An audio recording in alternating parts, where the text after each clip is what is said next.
Good morning everyone, কেমন আছেন সবাই? আজকে আমি আপনাদের সাথে শেয়ার করব কাঁচা আমের মিষ্টি।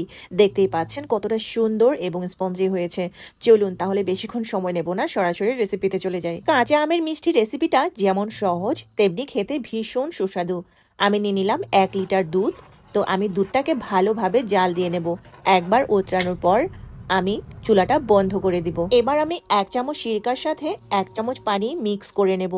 ভালোভাবে মিক্স করে এবার দুধের মধ্যে আমি সিরকাটা দিয়ে দিচ্ছি। সিরকা বা ভিনেগারের পরিবর্তে লেবুর রস অ্যাড করা যায়, সেটা আরও খুব ভালো কাজ করে। তো আমার কাছে লেবু ছিল না, তাই আমি সিরকা ইউজ করলাম। দেখতে পাচ্ছেন কত সুন্দর ছানাটা এসেছে। আমি কিছুক্ষণ চুলার উপর এইভাবে রেখে দিচ্ছি যেন ছানাটা আরও বেশি করে বের হয়ে আসে। এবার একটি ঝাঁকি নিয়ে নিলাম, সাথে একটি পাতলা কাপড়। এবার আমি সুন্দরভাবে ছানাটাকে ছেঁকে নেব।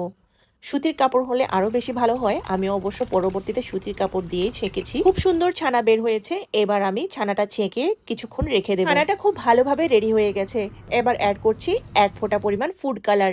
খুব ভালোভাবে মেখে ব্লেন্ড করে নিলাম। ফুড কালারের সাথে খুব ভালোভাবে মেখে নিয়েছি। এবার আমি ছোট ছোট ডো তৈরি করব।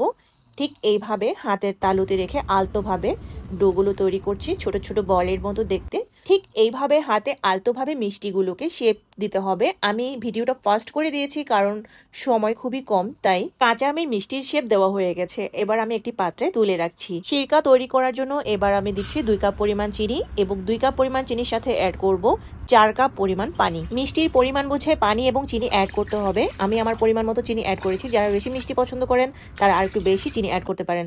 সাথে অ্যাড করে দিলাম 2টো এলাচ, এতে ভালো ফ্লেভার আসবে। মাঝারি আঁচে চিনি, এলাচ এবং পানিটাকে ভালোভাবে 5 মিনিটের মতো ফুটিয়ে নিয়েছি। সিরকাটা ঘন হয়ে এলে এবার আমি সবগুলো মিষ্টি এক এক করে দিয়ে দেবো। জালে রেখে এবার আমি কাঁচা আম কাটবো। এবার নিলাম একটি কাঁচা আম।